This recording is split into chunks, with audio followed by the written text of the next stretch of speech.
Oh, you motherfuckers. You think you can do this to me? I'm the man up in this space. You the fuck you think you fucking with? I run shit here. I'ma burn this motherfucker down. X-Factor like Dez Bryant, my boy 88. Watch dream light when you living like a heavyweight. This ain't a 1 week thing, we grind like every day. Drop this on Fizzle Friday, cause that's my favorite day. And I'm gonna do it my way, cause that's my favorite way. They tried to put me on the shelf like I'm layaway. Told me it ain't no way, so I made a way. Welcome to South Harmon, I'm glad you here today. Hey, you know we glad y'all here, man. And for those that didn't know, hey man, this is the pre-recorded version. Man, I think they think we live, man. I don't know if they know if they not, but we won't be in them comments tonight. We won't be in them comments tonight, man. Unfortunately, we didn't want to spoil your 4th of July and let you go see your fireworks without seeing us make an explosion for no reason. So we here, we gonna get it popping. And I always like to come up with different ways, different ideas to bring some new content for y'all. And I thought of a 4th of July firecracker thing. I think my first firecracker episode, me and you, Mike, we did it. I can't remember who was even on it. I think Tyreek Hill, some guys. But I figured we'd plant some flags today, man. We're gonna plant some flags, and hey, we're gonna stamp who we believe will compete, will be the best, and who will be the worst with their new team in 2025. That's what this is about. And yeah, Mike, I think we're gonna see, man. We got red flags and we got them checker flags. So for those that don't know, you know, everybody was sending them texts about red flag, red flag. If you with the red flags, man, go ahead and leave them comments who you rolling with. But that checker flag is we gonna roll on that marathon, get this race popping, and we gonna roll with the guy, man. So I don't know if you remember them days, Mike, underneath people things they was putting them red flags. It was like, what's the red flag thing? You remember that? So yeah. Don't worry, man. I know a few people with a lot of red flags. You know what I'm saying? It's more than just some fantasy players, right? There's some fantasy involved. Still red flag. We might be two guys that got major red flags, but hey, man, we on the marathon, baby. You feel me? So I think it's a red flag. This first marathon ever I've worn a hat the front way. You know, as the guys with the goatees and the New Balance like to say, you know, the proper way.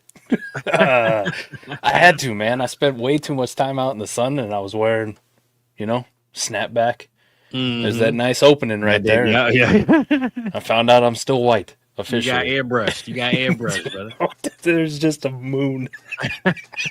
My boy got airbrushed by the sunlight, man. It happens, man.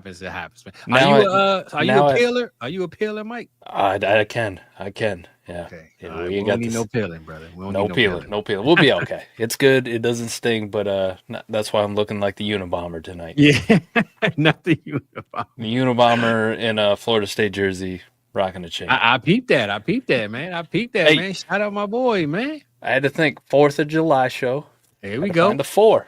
Yeah, Keon Coleman, what's up, baby? Here we go. I got my cream, red, and blue. I got my hat on backwards, so the red's on the back, but I try to come through a little bit, man. But, Mike, I'm not going to lie, brother. I'm looking at that Keon jersey right now, man. I appreciate you bringing that out. I know it was bigger than just Florida State. You just want to show me a little bit of love, too, man. So Definitely, man. We got to get this show underway, though. You know what I'm saying? We do. And people know how we do. I still like giving a little live vibe to it. So since you broke that Keon Coleman out for your boy, man, I gotta let you know, brother. God damn it, I like the way you do business. My man is trying to get it cracking, baby. You know how we do it. I don't care if we live or if we pre-record it. We're gonna give it to y'all the way we do it, man. So up first, Justin Field, the man of the hour, my man, a big dog. This one guy I've been screaming and hollering to never give up on. Mike seems to be a lot of that with me, man, most times. He always says he can't throw for shit, but he can damn sure give you some fantasy points. So, Mike, man, 2025, right now, KTC, he is QB 24. QB 24 behind Goff, Dak, Jackson Dart, which is crazy, but Tua. Now, this is Dynasty, you know, of course, but 2025, though, Mike. First of all, what is your Justin Fields shares looking like if you in a draft right now? Is he a must grab, must have? Is it a right price thing? Is it I'm gonna reach for him because I know what he can bring with the value that he's falling? Where you at with Fields right now, bro? We'll put the cart before the horse, like they used to say. Another old white person saying. Checkered flag for me on Justin Fields for some of the reasons you already mentioned. Right, the price on Keep Trade got QB 24. Okay. Crazy work for a guy who can give you top 10 weeks like that. Yeah, okay, he's got a job. He's starting. There's no competition for him in 2025. Sorry, it's not Tyrod Taylor. Okay, it's not at all. Tyrod is like 50 at this point. It feels like he's been Tired Taylor. That's his name. Tired Taylor. Tired Taylor. No offense, Tyrod, but it also feels like he was the one who took over right after Michael Vick's little brother, wasn't he? Right, like Marcus Vick. Damn, you're right, bro. Damn, Mike with the throwback. Yeah, you like that? Got all about that, baby. Marcus Vick was my man. That was my dog, man. Marcus feels like him so bad, like 4 decades ago. You know what I'm saying? Like I wasn't gray when Marcus was playing. So listen, we know he's got a job. If we're talking from a dynasty lens, obviously in redraft you can go even more bullish. But for sure, I'm getting 1 year with no competition for a guy who can give me top 10 weeks at the quarterback. 24 is nothing. I just checked ADP wise, and he's QB 23, 7th round, 708. Come on. In all reality, like what he will give you in production, I don't even care what's around him, right? We saw him do this in Chicago with nobodies for the most part, and then we saw him do it, with DJ Moore, and that was basically it, and nobody else around him. He's got Garrett Wilson. He's familiar with Garrett Wilson. They know each other. They got chemistry together. I don't care what the rest of the team looks like. Justin Fields is going to go out, run with the football. He's going to go out. He's going to throw enough touchdown passes and enough yards through the air. This guy, I mean, damn. Fizz, is it? I'm going to say he finishes a top 12 quarterback on the year for 2025. Hey, Mike, but I'm going to be honest. I don't understand the hate, bro. I hear it all the time, right? I hear about, how much the throwing, the accuracy, the this, the that.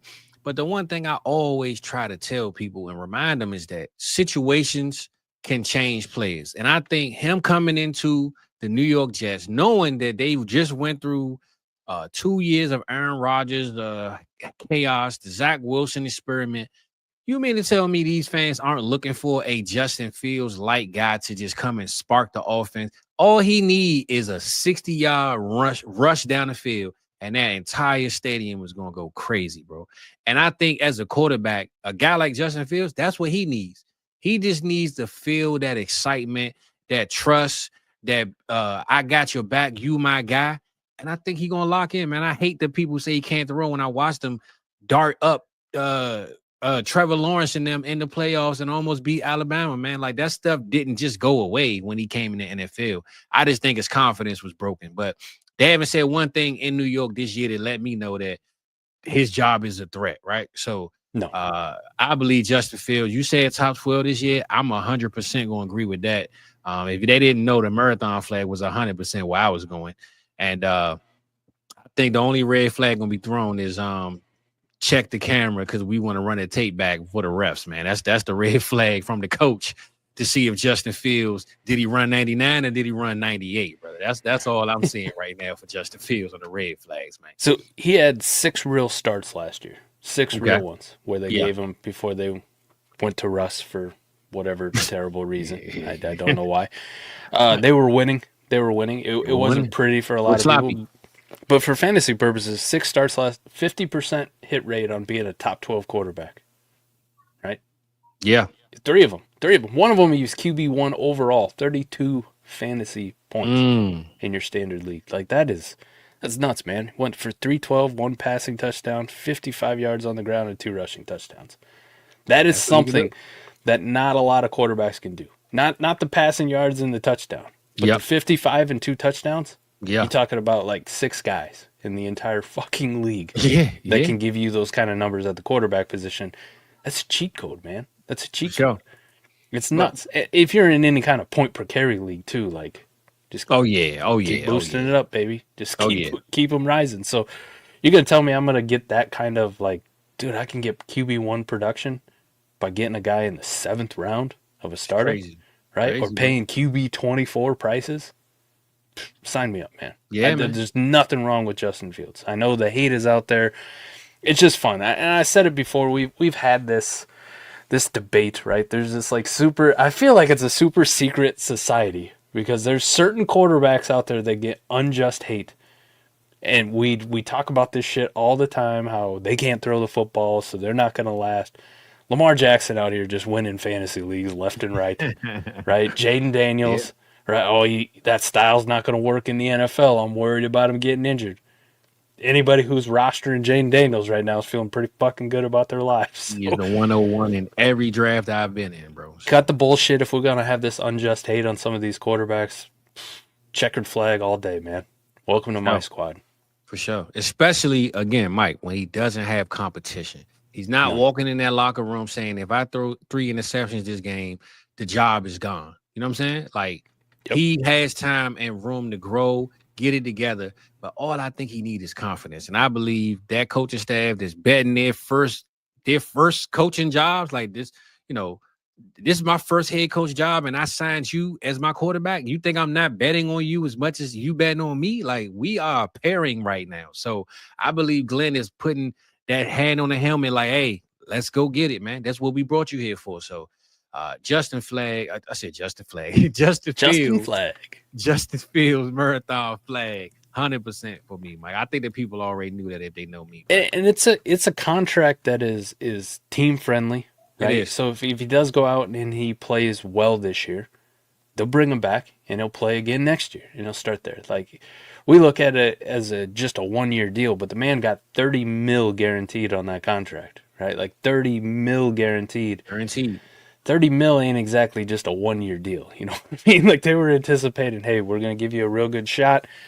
The worst case scenario, if this doesn't work out for us, we're still bringing you back next year for whoever we bring in, you know, to kind of be that bridge quarterback or whatever. But they believed in him enough to give him $30 million guaranteed. That does say something about their long-term plans. Now, obviously, if he outperforms that this year and shows that he's a Justin Fields you and I think he is, for sure, a good NFL quarterback. I mean, he doesn't have to be elite, but a good NFL starting quarterback.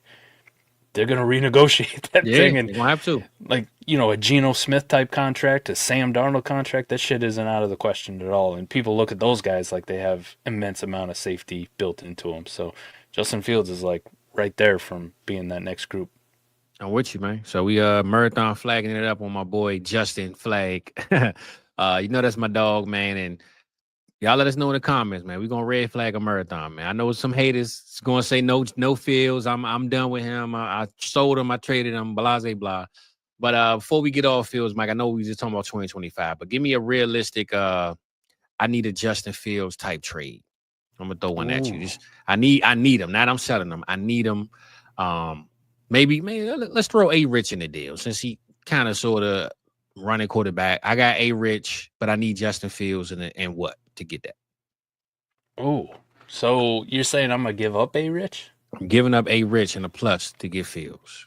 Or are you high on A Rich? I got them about the same, buddy. Like, I'm not that low on Anthony Richardson in a lot of the same cases I just made. Yeah, you shouldn't have asked A Rich. You should have given me some other shitty quarterback. You're right. Let's see. How about a Tua? Okay, Tua. Let's go. I'd add a second with my Tua share. Okay. Like, to go get Justin Fields. I'd rather make the Justin Fields bet because of the rushing, right? Not that I think Tua is terrible, but Tua don't run the football, and when he does run the football, we hold our breath because we go, this might be the last time I see this man play football. For sure. And it's gotten so bad with him, sometimes it's like, this might be the last time I see this dude alive. Ever, yeah. This is not good. So, yeah, I'd comfortably give up a second for him. If I was just going to go try to buy Justin Fields straight up, if I'm any type of a contender, I'm pretty comfortable parting with my 26 first for him. Just straight up. Here you go. Will this get it done? That. You know, and for some people, it may not get it done, right? So if I got to put a little toss in, I don't know. There's got to be somebody down here that I don't value too highly. Hey, Daniel Jones, maybe. Hey, you need a Daniel Jones, man. There's always something floating around like a Kendre Miller type. Where people just can't let go of the shit, what somebody believes. That was me last year. Yeah. Can I just toss that in too? Like, would that get it over the finish line? So, Yeah, I'm pretty comfortable with the first price range. I think in certain scenarios, right, if listen, I got good running backs, good wide receivers, like this team's ready to go, but I look at my quarterbacks and it's maybe I don't have one of the elite hammers up there because we do build some teams that way. Like no shot at a Dak Prescott here, but I like Dak. Mm-hmm. I just don't really I'm not thinking Dak's going to be my QB1 and carry this team. And maybe my QB2 situations like Matt Stafford. You know what I mean? Like I can get by with this, but I really don't want to. Yeah. I think preemptive move, and it'd be an overpay for a lot of people, and some people are going to get mad about it, but I'd probably pay a first and a second to go add Justin Fields to that squad if the rest of it was ready to go. I like that, brother. Hey, one thing for sure, two things for sure. When it comes to the quarterback position, you going to go get it, man. You're going to stand on business. That we know. And, hey, you know how I feel about Justin Fields, baby. So, for that, my brother, God damn it, I like you know how we get that. So, I like you do business, baby. You know? So, go get some Justin Fields, damn it. And let's go ahead and run that marathon with my boy, man. Next matter at hand, Mike. This is a guy just met this new team. And for those, I don't know if I said this before or not, but it's in the description. These are new players that just signed to these new teams. So this guy right here, he got a little bit of smoke going on back home, and he went to a new team. He said this year he's betting on himself, and we believe the team's betting on him. It's my boy, GP, George Pickens, number 3. GP3 is in the building. And we ain't talking Paul George either, man. He's a bum. We talking George Pickens, baby. So ski mask down. My boy George Pickens is here. Hey, Pickens Shiesty. I don't know. I got a bunch of different names for my boy, man. But we know for sure he's still in front of the TV watching his highlights the way that he do it, man. But George Pickens, Mike, how you feeling about GP? He betting on himself in a 1-year box window. I believe this is the year to have George Pickens. If you ever was to have him, if you didn't like him before, whether you thought he was just an asshole or, he not consistent, he makes big plays, but he's not consistent with putting up big games. When you got a quarterback like Dak and you got a CD Lamb, you say it all the time about Jake Ferguson. Any tight end that plays in Dallas, Dak just going to get him, a whole bunch of fantasy points because he plays in the offense. So I think having a George Pickens there, even though they're not in the same position, Dak being the quarterback and the quarterback I know he is, if you got an athlete and a guy like George Pickens who's hungry, going to motivate the guys around him, and cornerbacks are going to literally fear checking him because they don't know they're going to catch a 1-2 punch to the face. I think I see 1,000-yard plus for George Pickens in year 1, 100%, Mike. I can get behind that, man. Right after the trade dropped, I actually said that I really did like this for George Pickens and the Dallas Cowboys. Like I liked it for everybody involved other than, Steelers offense where it's like, facts. Oh, well, that kind of stinks for you guys. Yeah, man. They're going to do what they're going to do. Here's my case for George Pickens, right? And I wasn't high on him last year. I wasn't high on him the year before that. That offense in Pittsburgh, him being the only, I don't think he's an alpha wide receiver. Okay, I don't, and it's no shade to him because there's not many that are, right? But you can tell like who can handle being double covered all the time, right? Who can handle the best corner every single week in and out. He could do it. It's not his best game, right? Because his game's going to be built on physicality. His game's going to be built on effort, highlight reel catches, that kind of thing. He's not a separator. He's not a burner. He's not a route savant, right? He's not going to break you off.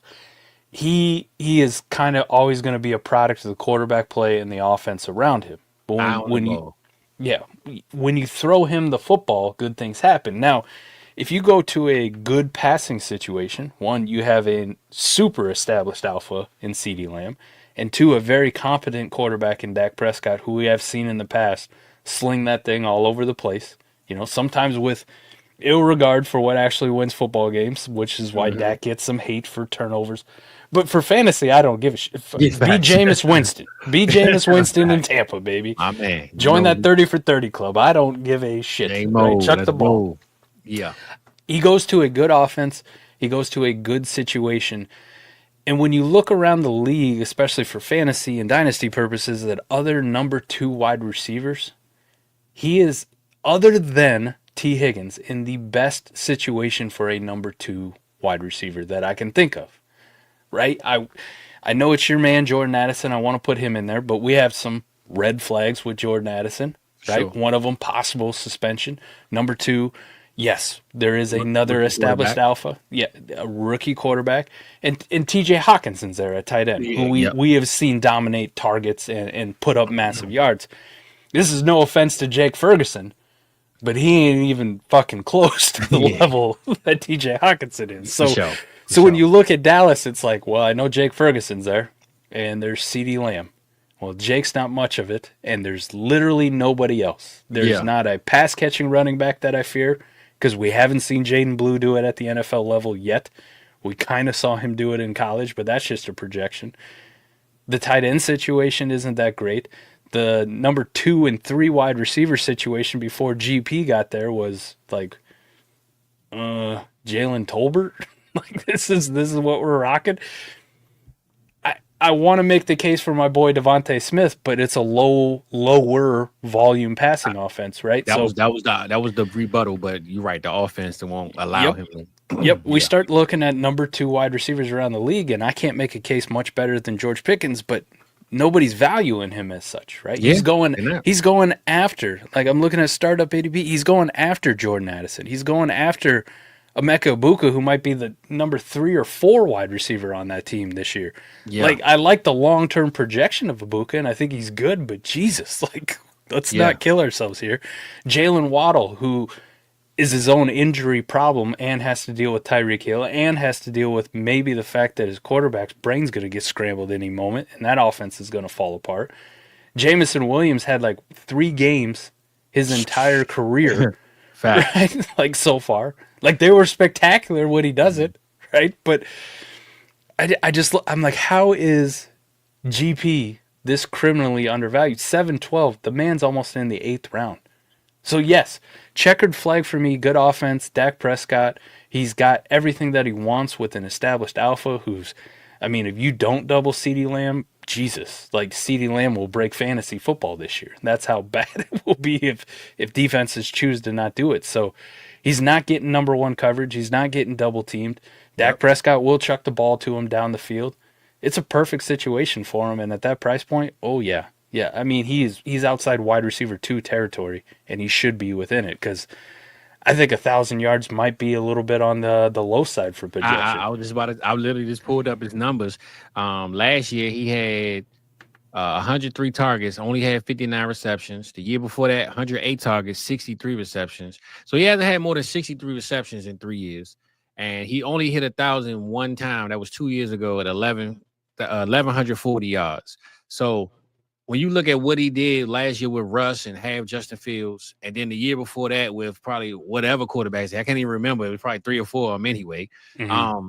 I just know with Dak Prescott, one, I'm banking on Dak to have multiple 1,000-yard receivers. He almost had CeeDee Lamb before he got hurt. I think Amari Cooper, Gallup, and CeeDee, all 3 almost had 1,000 yards that year, and I think Dak got hurt. So CeeDee didn't get the 1,000 mark. But if George Pickens is the clear number 2 and Jalen Tolbert is a fly on the end of the window and we plucking him out the way, I think 1,000 is generous, Mike. I think I played it a little bit too light, bro. But I will say I could see something like 1,100. Let's just say 1,150 and 8 touchdowns. I was about to say he never had more than 5 touchdowns. I definitely see the touchdowns going up because the Cowboys are one, the defense won't allow us not to score touchdowns. And 2, I think that jump ball and having CD running under routes and Ferguson somewhere, George Pickens, ain't nobody going to want to go one-on-one with George Pickens, man, in that end zone. Bro. And with that division, man, Washington being such a surprise last year and on the come up in the championship game, that offense is good. We know what the Eagles are. And I think the Giants this offseason, even with the Russ Jackson Dart thing, I think they got better on offense. I think they did. I think they shored up some things. The Giants are going to be more competitive. Obviously, they improved that defense. So Dallas is going to have to score in this division to stay competitive. Oh. And as much as I like to clown Dallas, like, you know, they're going to have some weeks where it's like you're in this 35-38 shootout coming right down to the wire. You know, like, who's going to win this one? it's going to be a rough season if they're not. So I just can't envision, Dallas with, as much as I would love it and love to rub it into all you Cowboys fans, that like a 4-win season. That ain't gonna happen. Like they'll be somewhere around 6 or 7, competitive, maybe fighting for a playoff spot. I don't know, but in order to do it, that offense is going to have to throw the football, because we're not going to rely on, as much as they want to like do this song and dance, Javonte Williams, and Miles Sanders and Jaden Blue, I'm good, and Phil Maffa, whoever the fuck that is, to be these hammer running backs. Okay, at least when they did it with nobodies the last time. It was with like Darren McFadden. You know what I mean?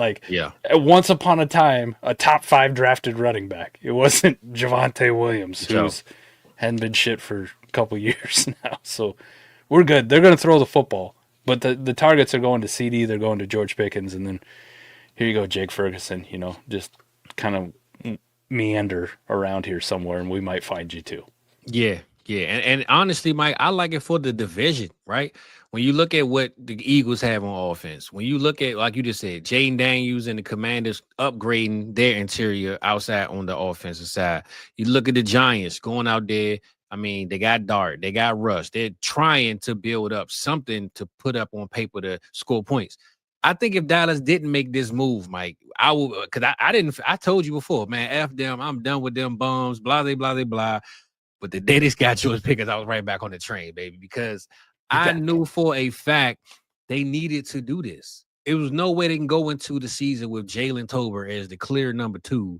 And who do we just trade for, Mike? From the Carolina Panthers. I can't even remember. Jonathan Mingo. Jonathan Mingo, right? Come on, Mike, man. Mingo.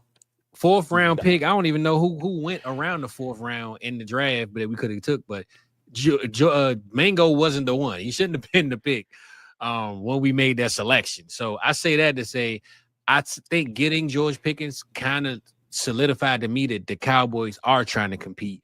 They just watched the Philadelphia Eagles win a Super Bowl, and there's no way we can sit back and not get a guy that can score at will, catch at will, but also don't want to be where he is. And I think having a big bro in the locker room like CeeDee Lamb, I think that's what he needed, man. Oh, this one's gonna suck for you. I did have to look up who the Jonathan Mingo thing was. Oh, come on, Mike, man. Trevor Etienne. Damn, for real. And we could have used him. You could have used Trevor Etienne. You could have used Etienne, man. Like everybody kind of poo-pooing Trevor Etienne, but like that kid had talent. I liked him a lot, and I still do. I think he might be better than Chuba and Rico Dottle, and we could be surprised. A big, under, but yeah, man, damn. Now you kind of pissed me off with that one, bro. You draft Trevor Etienne to the Dallas Cowboys. I'm way more excited than when they drafted Jaden Blue. Like I seen Trevor Etienne start real games, get real carries in meaningful games. Damn. All I seen Jaden Blue do was ride the pine. Damn, Mike, you heard me with that one, bro. You heard me with that one, man. Yeah, that one sucked, man. Jonathan Mingo or Trevor Etienne. I trade for Trevor Etienne in Dynasty for the cost of Jonathan. 100%, man. You might have to give me 2 picks on top of the Mingo, man, to do that one, man. Because what the hell? So I just say this. I know we talking 2025, but dynasty wise, keep trade cut right now. He is receiver 29 behind Worthy, Metcalf, Waddle, DJ Moore. But in front of Olave, Golden, McLaurin, Pearsall, Burden. Where you at with George Pickens right now? Those guys in front of him, Zay, Jameson, Worthy, DK, Waddle, DJ Moore. Where you at with those guys in him? I know we just talked about at Jordan Addison and those and Meckenbuka. Yeah, how far are you from George Pickens with those guys? I want him over JMO. I probably want him for dynasty purposes over DK Metcalf too, long term. That was the one I was going to ask you because before the trade when they were on the same team, everybody had DK, of course, right? But now that they aren't on the same team, but they also have different roles. I know DK will be the number 1 on his team, but how long is Aaron Rodgers going to do it? Then he got to get a whole new quarterback next year, a whole new situation. The offense with Arthur Smith, they just traded for John Newsmith. So clearly, Arthur's going back to his old bag of tricks. I don't know what's going to be so consistent or more consistent in Pittsburgh that won't be in Dallas. So I'm definitely putting Pickens right now, if not in front of him, right beside him. I think it needs to be like 24, 25 in that range because I don't want J-Mo over him. No. I don't want DK. I don't want Waddle or No. DJ Moore over Nope. him. I really don't. A lot of those guys have warts for different reasons. You know, we love DJ Moore, but he's also 28. We don't know what this offensive change is going to be like with Roma Dunze now, with Ben Johnson coming in, who the actual number one is going to be. Jalen Waddle's the number 2 wide receiver with health problems. That's also 2 years older than George Pickens. Let that one sink in. DK, because of the whole Arthur Smith, you know, like, cool, you're the number 1 wide receiver on the team. I don't know what this offense is going to do. Hey, if Arthur Smith did, who knows, right? Yeah. J-Mo is just way too boom or bust, except for you don't get a lot of the boom, which is kind of weird. I think I saw that he never had a game over 20 fantasy points in his career yet we think of him as like this Deshaun Jackson clone, right? Damn. Kind of nuts. And then I can't really make a case for anybody below him. The only possibility, I will say this, that I could see myself leapfrogging like some of these guys below him, Ricky P could do it with a nice... Yeah, he can move up. Like an established, hey, I'm the number 1. And then I would say Matthew Golden, round 1 draft capital, Packers. Maybe that is the number 1 receiver that they've always been wanting. But yeah, I think George Pickens down closer to 30 instead of being 24, 25 where he should be. You still got some value left on the bone, and ADP showing that too with the back end 7th round selection. Like, yeah, I mean, he definitely should be closer to the beginning of the 7th round, boys. Like we're leaving some meat on the bone. Yeah, he definitely is still for me in drafts, man. If I can get him and it makes sense, it's going to make sense because whatever price you get him at, Mike, right now, you can guarantee, man, that by the end of this year, it might double. Like he's at 29 now. Good. He could be at 18 by the end of the season if he goes off the way we think he can go off. I know my projection was rich, but you think about, let's say 70 catches, 1,100 yards, and 8 touchdowns. Like you're talking back in like wide receiver 1, high end wide receiver 2 finish in fantasy. Smith, and Buka, Rashee Rice right now doesn't go out there and he's not 100% healthy and he's not, he kind of takes a step back. If George Pickens goes out there for 1,300 yards and 9 touchdowns, people are going to want to see what you've done for me lately. And I hate Pickens all you want as a person. Them numbers ain't going to lie to you. So he could boost his way up in by the 20. I ain't going to say top 20, but 20 to 19 is range, man, if he has a year that we expect him to have. Yep. I'm with you. I'm with you, man. George Checkered Pickens, flag. marathon flag, baby. Mike, I ain't gonna lie, man. I kind of made it a little easy for us, man. I don't know if we're gonna disagree or agree to disagree, but we might kind of disagree on this one right here, man. That's why I say the first 2 for early, and we gonna go ahead and break out the coffee shop, maybe the smoke shop now, because they drink coffee in LA. They like to do a little bit of the smoking out there in Seattle, baby. We going Cooper Cup. The cup is back. I don't know how you feel about my boy, man. That's my dog. I'm gonna ride with him, man. But Cooper Kupp out there in Seattle, he got the Ghostbuster out there with Sam Darnold. He has literally not his identical twin at the receiver position, but Jackson Smith, a guy who can literally do what Cooper Kupp has been doing for the last 4 or 5 years in LA. They might even have the same route tree, just crossing each other all freaking game. Who knows? But the injured Cooper Kupp, who just signed a big deal, and he's a potent part of this offense because this team doesn't have much outside of him and JSN and Kenneth Walker.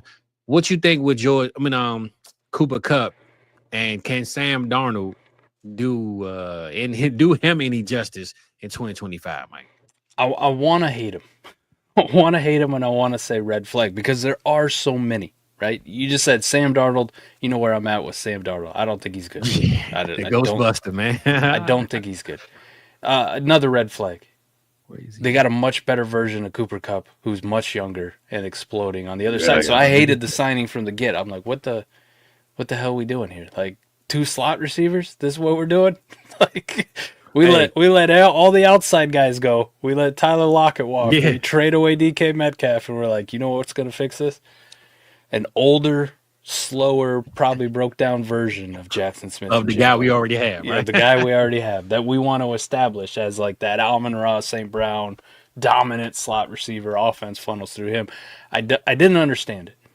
But I'm sitting here, Fizz, and all these red flags are telling me age, what I saw last year, the situation sucks, competition that he's got around him, his quarterback sucks, like everything's bad.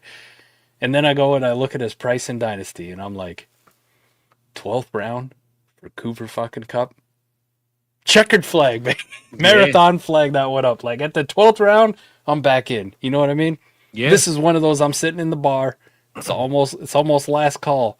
And somebody left a 7 on the table. You know what I'm saying? Like, they didn't take her home. They left a 7 hanging out. Like, I'm used to, like, 4s and 5s at this time of night. A 7? Oh, I'm calling all my boys. You never believe what I found at 159 at bar close. Hey, look, it's a carton of chicken tenders sitting right there next beside him, man. So it's perfect. Sound like a good day, man. Sound like a good night. But, Mike, I'm looking right now, keep trade cut, bro. Receiver 64, man. They got him behind Cedric Tillman, man. What's going on here? Cedric fucking Tillman. Yeah, it's nuts. Keep trade cut. What are we doing here? But it's the same thing.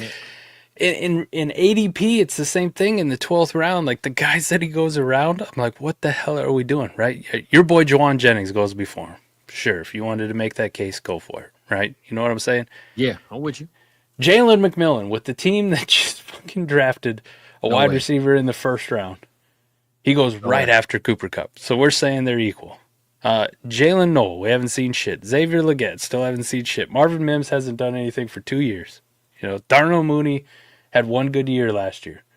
And that was with the other quarterback. It wasn't with Penix. Rashid Shaheed's got a torn ACL. Kyle Williams, rookie. We haven't seen anything. 3rd round draft capital. Cedric Tillman, right around that range. Rashad Bateman, in a low volume passing offense, as maybe the number 2 or 3 option.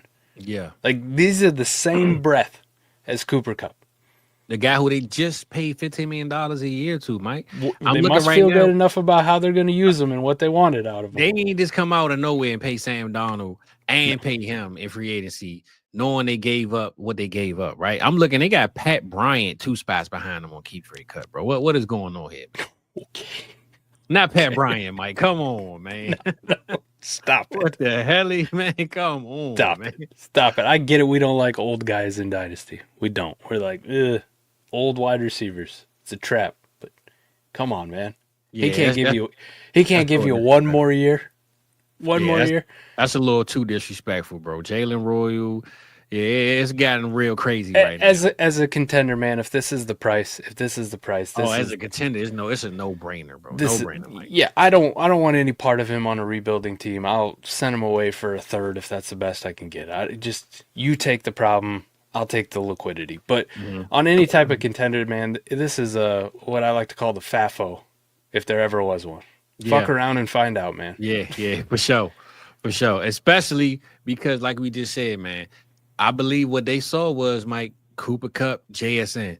This offensive line is horrible. I mean, they built it in the draft, but it's still not going to be, top tier.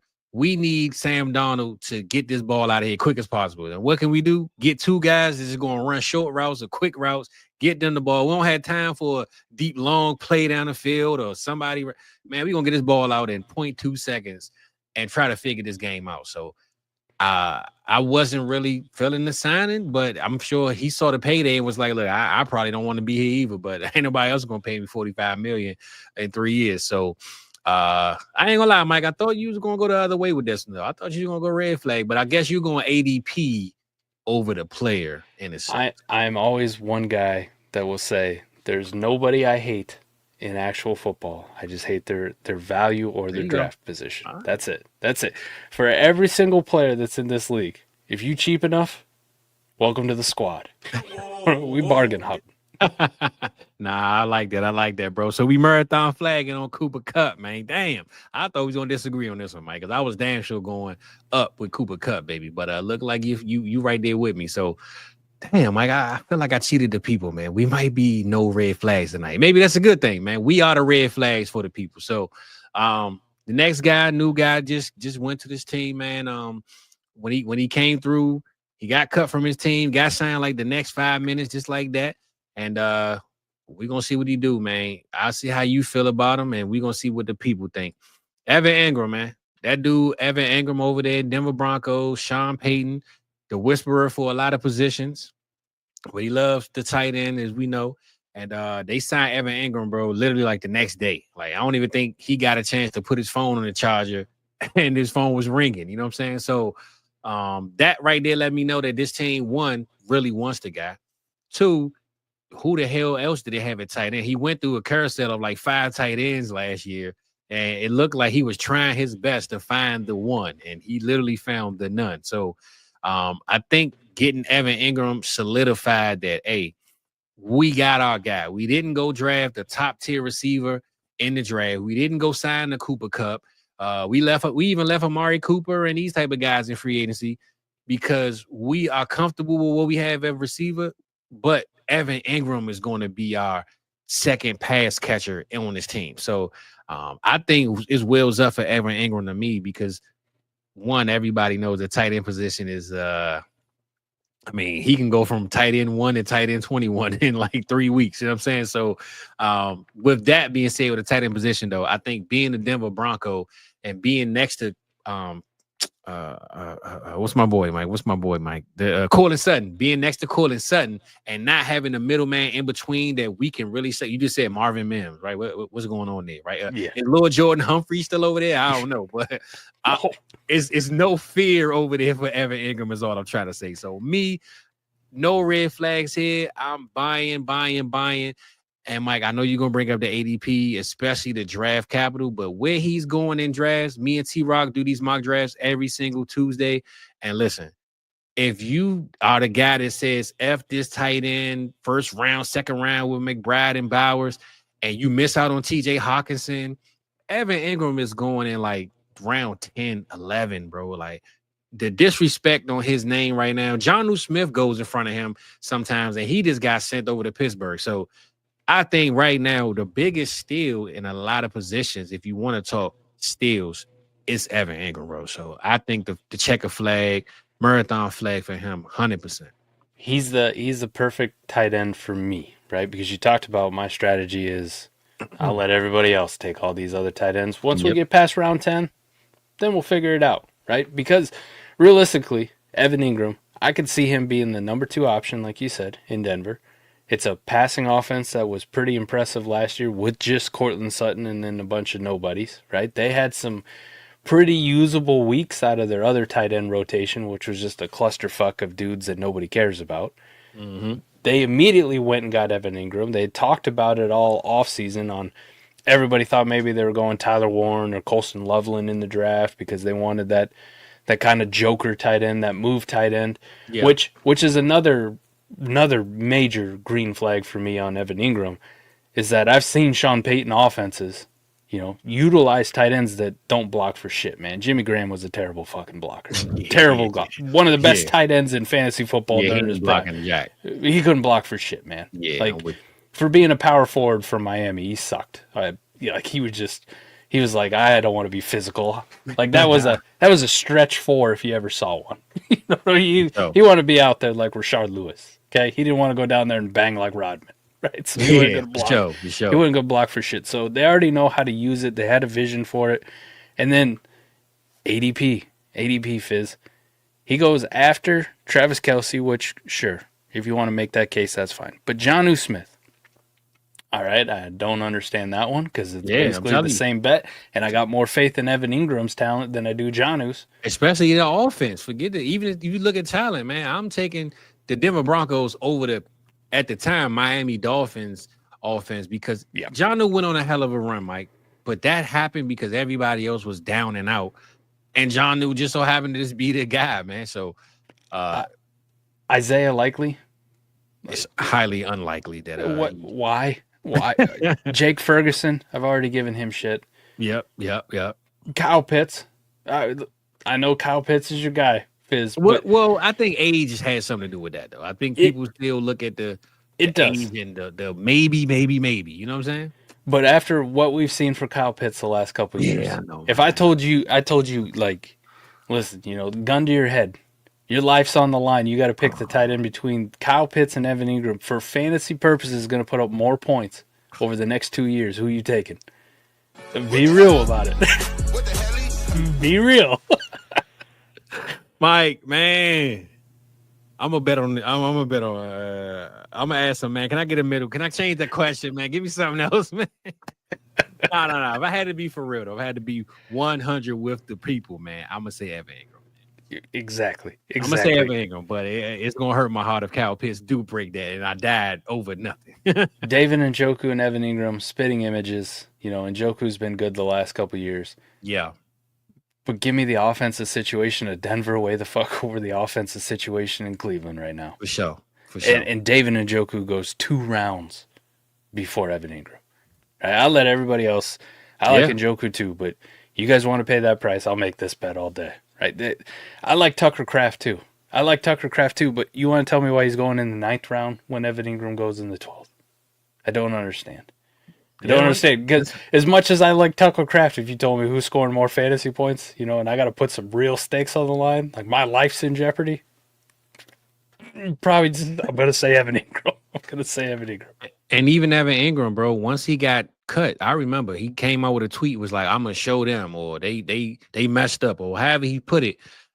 Guys like him who literally broke fantasy at tight end position like one year. He scored was it like the most touchdowns or something like that, Mike? What was he? No, it was like 2 years ago or 3 years ago. He scored the most. Man, I wish I had this somewhere. 2 years ago, 2023, he had 114 targets on 143 targets, caught 114 balls. Exactly. So 143 targets at a tight end position is fucking absurd. Exactly. So I'm saying that to say, when a guy like that does that in Jacksonville, when they were a horrible team, you mean tell me he goes to a team that has aspirations, that's in one of maybe the toughest divisions in football, who every team is going to have to outscore every team each week. And this defense is going to make sure that, they shutting the other. I mean, that whole team is going to be complete, man. And I think Evan Ingram is going to be the safety blanket for this young guy named Bo Nix, who we all think going to take another step up. And when Cortland Sutton ain't available, Evan Ingram will. So I think, like you said, if I had to agree with anything you ever say, Mike, I think you do have a great point with this tight end thing, because I done drafted Mike. I was about to say Mike Bowers, Brock Bowers in the 1st round. I'll take it Trey McBride in the 2nd round, and every time I do it, bro, I look at those people in the 10th, 11th, 12th round to get Evan Ingram, and I'm like, damn, I think I messed up. Like every draft when I do this, I look at where those guys like Evan Ingram go, and I realized I really messed up. Can we start over? So I say all that to say, though, Evan Ingram to me, definitely marathon flag. ADP alone won't let you not be able to win with this guy. Yeah, I'm passing on tight ends, unless there's a rare scenario, right? George Kittle slipping into the 7th. Oh, yeah. TJ Hawkinson, who could be tight end 1 overall, slipping into the 7th. Like, what are we doing here? I don't understand that one. The Mark Andrews thing is all over the place. Sometimes Mark Andrews will be there in the 10th, 11th round too. Yeah, his no offense, Evan Ingram, but I'm taking Mark Andrews. Like, I'm just gonna take Mark Andrews. I'm with you. But like, these are all that I see. Mark Andrews with such a low ADP. I see Evan Ingram with such a low ADP. My boy Dallas Goedert's like even lower than all of them. Everybody hates him. He's in the 14th. I'm sitting there and I'm like, I could walk away with not spending a top 10 selection with Mark Andrews, Evan Ingram, and let's say Dallas Goedert at my tight end spot, and spend a 10, a 12, and a 14. Yeah. And you got people up here spending 1st or 2nd round picks on a tight end. Good luck, buddy. Good luck. Taking Bowers over Neighbors and Lamb and stuff like that. Not a chance, man. I'm going to beat your ass with my tight end room, and then my GOAT players are at wide receiver, quarterback, etc. Like, I just don't understand the sequencing of it. It's no offense to, McBride and Bowers and all those guys, Sam Laporta, like, they're good, but I'll let everybody else take those tight ends, man. There's much better other players at other skills, and yeah, I can make up the tight end room where it goes. That's not too bad. Good luck trying to fill your wide receiver, quarterback, running back positions, consistently 10 through 14 like I'm going to be able to do with tight ends. For sure. No, you got a great point, bro. Like I said, If I gotta take anything from you, man, on this drafting, I think you hit on the money with the tight ends, man. So, Evan Ingram though, 100% still in every draft. Just wait on it. Even if you got to take him a round higher, at least you waited to get him in round 10 or 9 versus taking those guys like Sam Laporta in the 4th or 5th. Like, just wait on it, man. Wait on it. So, I think he could be a top 6 tight end on the year. I think he can. I honestly think he can, Mike. Because how hard is that to do these days, a tight end, right? But I think in 2025, I do believe if we expecting Bo Nix to really step his game up and them, again, not signing no other receivers, I think Evan Ingram is the man. Checker flag that one, man. Checker flag it is. Checker flag it is, Mike. Well, we need a red flag on this. I was about to say, man, I made this. I got a red flag Flores, man, but it might not be what you think, man. So I'll just say this, man. Damn, checker flag it is, man. The next guy, I don't think we're gonna argue with this one either, Mike. I made this a little too early and a little too easy, man. I hope the people aren't. Hopefully they disagree with us. Hopefully we got some Dallas haters that just say F George Pickens. I'm putting red flags all over the comments. Red flags. Yeah, give us some red flags in the comments, man. We took it a little too green with y'all today. But Mike, man, I know this isn't a new team, but this is a new job, new system, new place. Some way this guy hasn't been yet, but he's been on the big stage, and I wouldn't do you disservice if I didn't bring this guy up from your place, your favorite spot. Your man, Caleb Johnson, man. So let's go, man. I know he's not a free agent. He is joining a new team. This is a new league. The big boys play here. So, hey, man, Caleb Johnson, I don't know why I would think you would give him a red flag, but for the sake of the game, let's kind of put him up against some other people. So I don't want to give him a red flag for what he will be because he's still a rookie. But I will say I was a RJ Harvey guy to the core, Mike. I was RJ Harvey's hella high. I love me some Sean Payton because I'm always betting on the offensive scheme. But man, Caleb Johnson is really growing on me, Mike. Man, he's growing on me because of one, Aaron Rodgers came there. So I know at least the offense has opened up, right? You can't stack this offense and say, hey, y'all can't run the ball on us. We think. But 2, they are a running team, and Arthur Smith is there. He's going to find a way to get them guys the ball behind the backfield. And 3, man, as much as people hate Najee Harris, I always say Najee has 1,000 yards every single season in this sorry organization of an offense. And if it got, I guess, a little better with the Aaron Rodgers and that of Jonnu Smith, the DK Metcalf, I don't see how Caleb can approach 1,000 yards in his first year behind this offensive line and this team. So I'm not playing my red flag on Caleb Johnson. I'm definitely going to check a flag, but I want to see if we could red flag where he goes compared to other players. Let's see if we could throw some type of red flag on the young lad and see what we can do. I love the player, obviously. I love the situation. I love his talent, right? I got heat for this. I was on with my boy Alan Seslowski way back when, right before the draft. Alan always has me on. I take a half day or whatever the hell it is to hop on and go with Alan because you can't say no to that guy. For sure. But he asked about Caleb Johnson. And I said, me and my scouting process, right, from watching him all these years, and then, boom, like actually diving in and breaking it down. Yeah. I literally watched him in person a few times. For sure. With Caleb Johnson, I said my earliest, like, you want to give me shades? And I was with it for a while. I was like, man, Lev Bell coming out of college. This is what Caleb is. Now, Lev Bell evolved into something a lot more. His patient style got even more patient. And then he showed to be a super dynamic pass catching back. When I watch Caleb Johnson, he can pass catch, maybe not to, prime Lev Bell. Not many people were like that.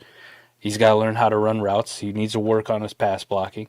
But his patient style and the way he wants to play football for a guy that size reminded me of Lev Bell, right? Like a bigger back that you would expect wants to run over you, and it's not going to be super patient. It's going to be more Derrick Henry.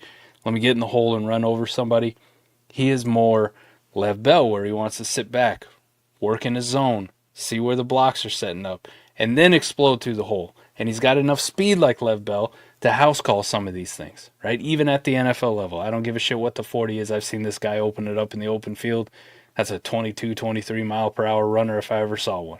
He can gallop. So Then when the Steelers draft him to the place, I was like, oh shit. Name, colors, and everything. Zone running scheme, heavy run scheme. Like, they're going to get Caleb Johnson the ball after everything that they did with Najee Harris the last couple of years. Jalen Warren is a fine player, but he is not Caleb Johnson or Najee Harris, which is why he could never pass Najee Harris for most of the touches. He's a change of pace, third down kind of guy, and he's always going to be a 30%, 40% of the touches. That's his touch share, and that's capped. They need that hammer. They need that guy that they can give bell cow work to. Caleb Johnson fits that. Early on in rookie drafts, it was R.J. Harvey by a landslide over Caleb Johnson. They weren't even in the same breath. And I was like, I don't understand why. Basically, hit rates, talent, position, draft capital, scheme, whatever you want to put. Yeah. Like, you should be talking 1A, 1B. If you prefer R.J. Harvey because of the second round capital, by all means, I'm not going to fight you on it. But there's no reason he should have been going at the beginning of the second round when R.J. Harvey sometimes going 107. 106, 105, yep. Mm-hmm. Don't understand it. In the last couple months, with the J.K. Dobbins thing, and all of a sudden people are like, you know what, Caleb isn't that, like, R.J. Harvey's got his own warts too, like a little bit more unheralded on the older side for a prospect, right? Like, obviously doesn't have the same resume Caleb Johnson does from last year, because that kid was ridiculous. Yeah. It got flipped. And now Caleb goes right before R.J. Harvey, but okay, that's where we should have been. It should have been 1A, 1B, whoever you prefer. I don't give a shit. Now, if you look at ADP still says they're neck and neck, and where they go, both of them, I look at the guys going after them, and I don't have a lot of cases to be made. I don't. Like, I'm not taking Chuba. Joe Mixon's got age and apparently a serious foot problem, right? If they're bringing in Nick Chubb, and they've kind of been talking about this. David Montgomery, no. Maybe Alvin Kamara on a contender, because I think AK still got one more good year left in him, even on a terrible offense. But the rest of the guys, Pacheco, Scatabo, Brian Robinson, fuck no indeed. I don't fuck. Dynasty, there's no fucking way they even sniff close to like what R.J. Harvey or Caleb Johnson should be. Here's become the problem, and a little bit of a red flag on Caleb Johnson. If you look at Keep Trade Cut, which becomes a little bit more reactionary, a little bit more in the moment than ADP, it's not as spread out. Caleb Johnson right now is up to RB14. Sitting ahead of Josh Jacobs, who was a fucking god for people last year. Touchdown machine, man. Sitting ahead of Kenneth Walker, who they just brought in, an offensive coordinator who wants to run the football. Wants to run the ball, yep. They fired the last guy, who only made it a year, who put up a good offense, but he didn't run the football enough. He run the ball, yep. Kenneth Walker with carries is a scary... There's no fucking scenario where I take Caleb Johnson, my guy, above Kenneth Walker. Yeah, man. Never. Christian McCaffrey, who I get it last year was like, could he be cooked? Madden curse, bad Achilles, whatever it is. Then he had the knee injury. But Christian McCaffrey in the San Francisco offense, even if I only get 14 games out of this guy next year, is going to put up RB1 numbers. No question. He the biggest steal in every draft right now. James Cook, who had like 37,000 touchdowns last year. He did. In a great offense in Buffalo. They're going to score many touchdowns. Contract be damned. No fucking chance, okay? Derrick Henry in Baltimore, and I get it.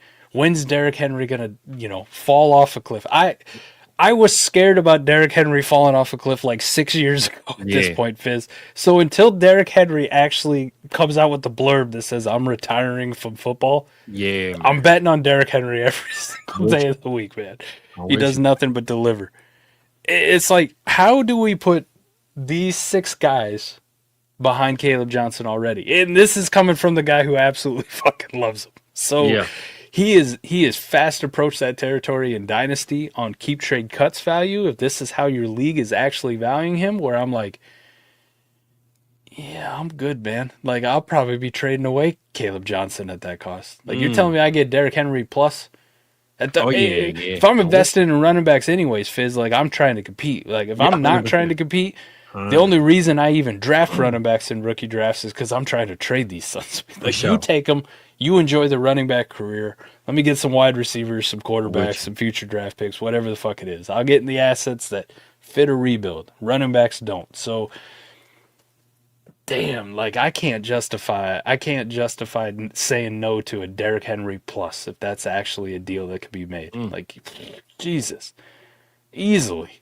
Easily. Like, I'm betting on 1-2 year production tops. Yeah. As much as I love Caleb, it's a stretch. It's a stretch, right? Like, that is a fantastic career if you say he has Derrick Henry like seasons in. Oh yeah.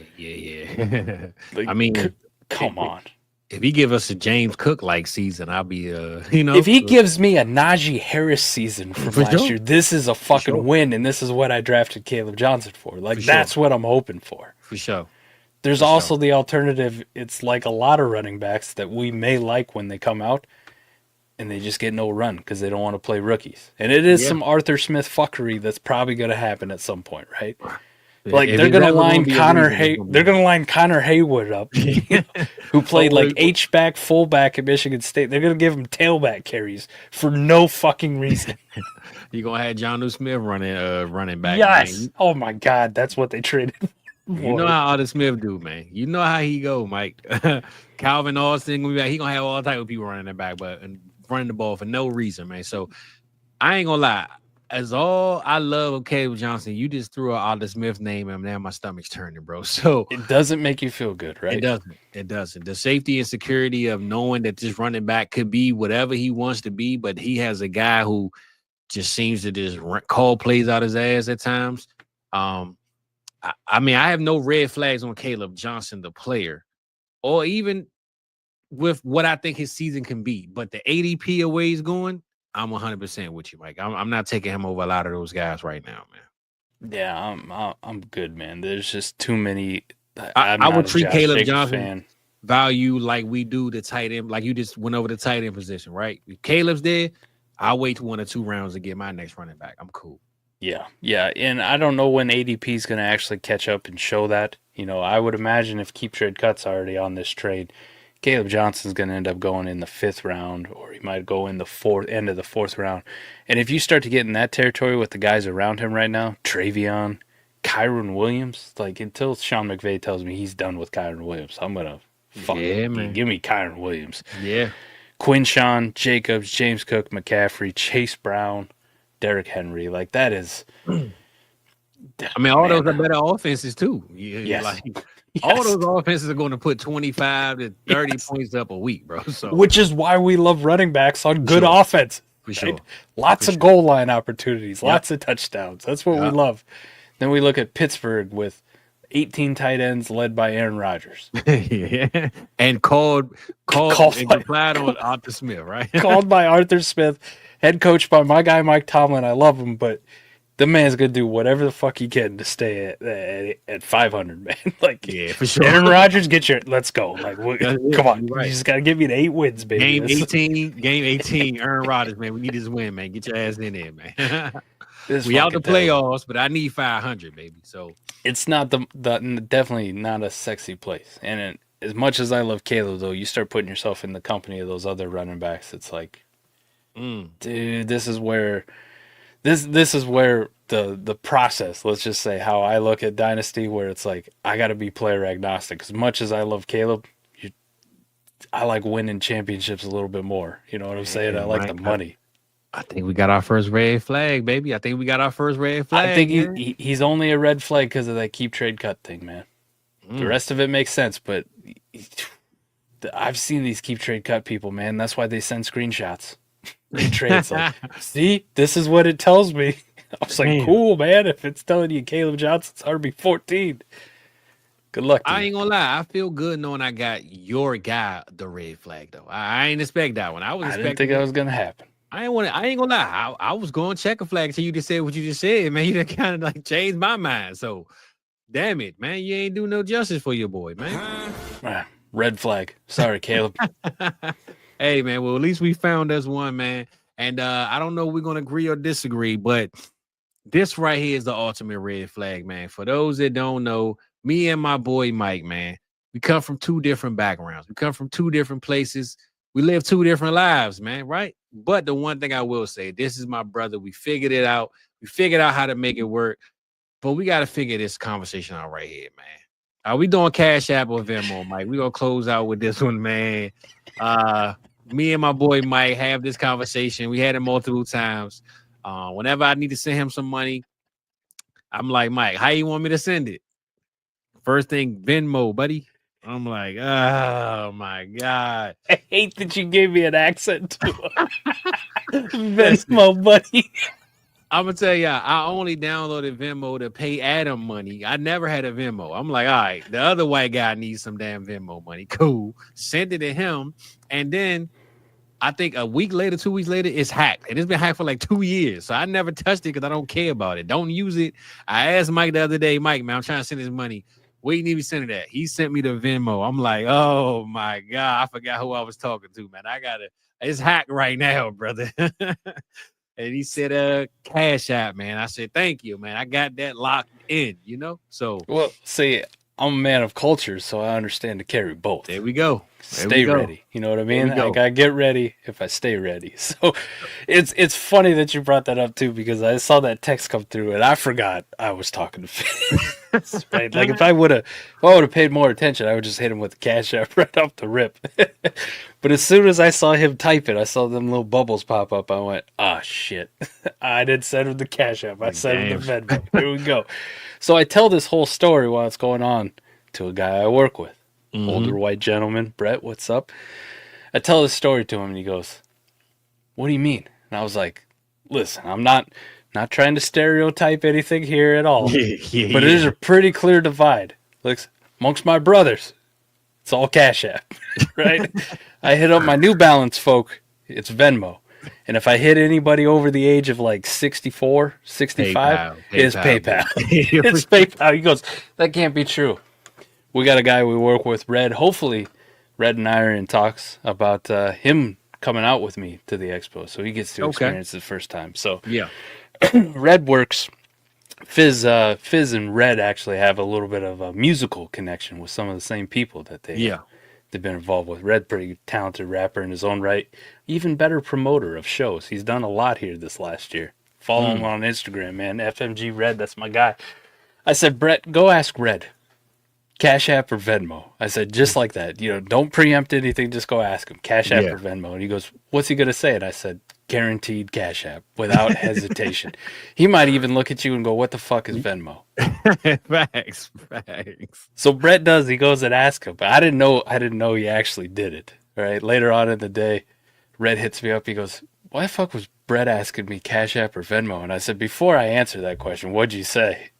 And as he's like getting ready to say it, I'm saying it at the same time. I said, Cash App. We talk simultaneously. He goes, how the fuck do you know? And I go, I know, man. I know my people. You know what I mean? Like, I already know what's up. And he goes, now that you mention it, there is a pretty clear divide. He goes, anytime I got to get money from white people, it's always coming from Venmo. Man, Mike. Venmo, man. Get this on my damn phone, man. I downloaded it to send Adam money, and it got hacked, and I cared less. I was good. Thank you. I don't want to use it again. I love it. I love it, man. The Venmo Cash App thing, and then he actually felt a little bit attacked that I threw in the PayPal for those 64 and older, because old Brett's about to be retiring here in August. Oh, yeah. All right, Brett, we're gonna send you some PayPal, brother. We're gonna send you some PayPal. Hit him up with that PayPal. For sure, man. Well, I don't know. We discussed it, Mike. What is the divide, and why is Venmo your thing, brother? I don't know. Listen. These are. It's like where's all the white go when the snow melts? Questions that can't be answered. Yeah. Okay. I don't think there's a logical explanation. It's just the divide. It's like the Pepsi Coke thing, right? Like, why do you prefer one over the other? It's the same shit, ain't it? Right. But you'll see it. You'll see the divide. I don't get where I have no idea why I'm a Cash App guy either, Mike. It's just in my neighborhood, Cash App is royalty, brother. I don't know. That's the thing. We got so many social media platforms now and about too, and there's a clear age divide, right? And I don't know why, but there's a clear age divide between, let's say, Facebook users, Instagram users, and Snapchat users. And now TikTok is becoming a thing, especially with live streams and all that stuff that they're adding to TikTok. So, was Venmo here before Cash App or Cash App before Venmo? We're the same fucking age, but You're right. I never even knew what Venmo was until Adam hit my Venmo. I'm like, bro, what the hell is that? So I'm like, all right, cool. I looked it up and I sent them the money, and literally it got hacked like 2 weeks later, and it kept getting emails and calls. I'm like, man, I don't want to use this again. I'm glad they hacked it. I don't care. You know what I'm saying? So I never got a chance to ever fix it and never cared to. So when you said Venmo, I'm like, oh man, I'm about to call customer service and figure this out. When I grew the beard out and got rid of the New Balance, and became more cultured. Yeah. Cultured person. That's when I discovered Cash App. Let's just say that. That's it. That's it, man. Hey, you got that Cash App? What the fuck's Cash App?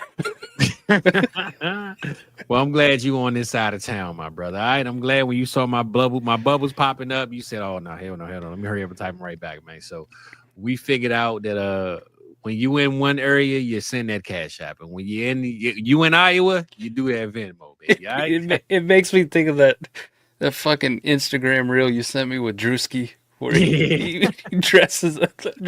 Oh, he's got like the paint on his face. Hey, Mike, you know what's so funny? I ain't have time. I wanted to clip that and say, "This guy's welcome to the cookout on 4th of July, man." You know what I'm saying? I really wanted to clip that. I ain't had time, man. But everything from that clip too, like the way he's got the white guy standing out there holding the dog on the leash, talking on the phone. I'm like, nah, for real. I mean, I just became a fan of Drewski. At first, I didn't know who this guy was. I used to see him at games like, bro, who is this? Exactly. I was in the same boat. I was like, who the fuck is this dude? When I saw LeBron dapping him up and they kept posting, I'm like, bro, I have no idea who this guy is. But probably through the years, I realized this guy is a big deal and he is funny.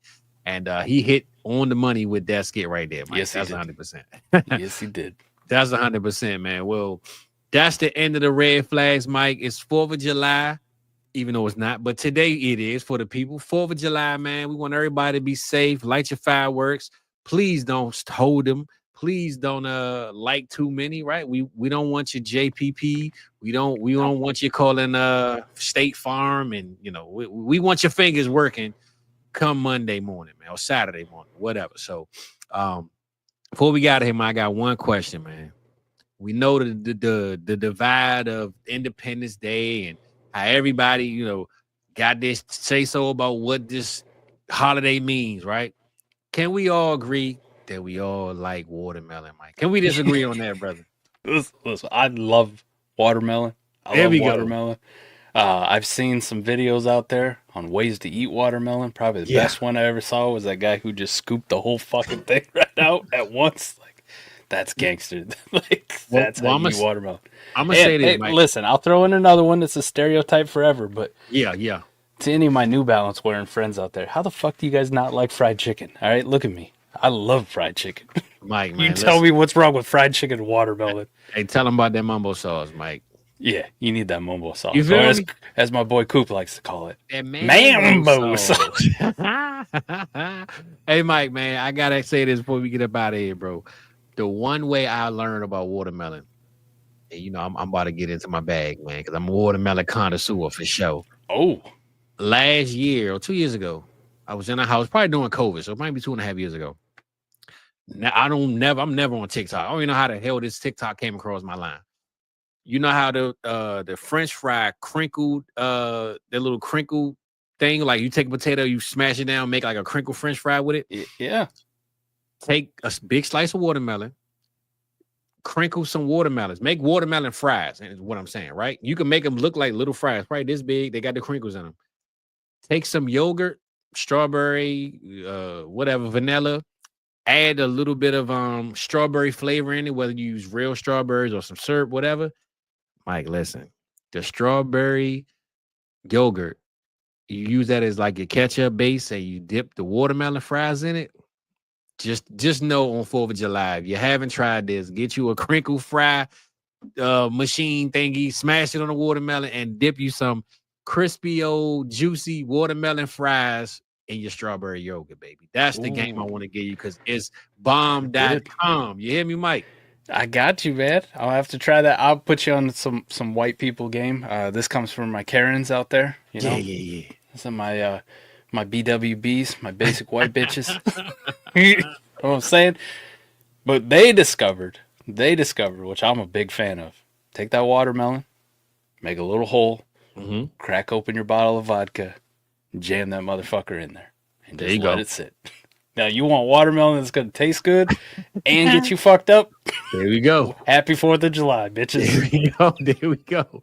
Hey, man, we like to divide. We like to bring it together, man. And hopefully we planted them flags with the right people, man. But if those watching, let us know your flags. Put them in the chat, in the comments, man. We appreciate y'all tapping in. And since we on this term of diversity and bringing everything together, Mike, you know we got to do it the way we used to do it. And shout out to Nas for being better than Jim Jones. I don't know what the hell Jim Jones is smoking right now, but it's that time, baby. We ain't BBL jersey in a long time, Mike. We got to leave out people with a little bit of BBLs because it is watermelon season. And hey, man, you never know what's back there. So let's get up out of here. It's 4th of July. Be safe. Crack them fireworks and make it home, man. Let's go. Have a good 4th, everybody. See y'all next week.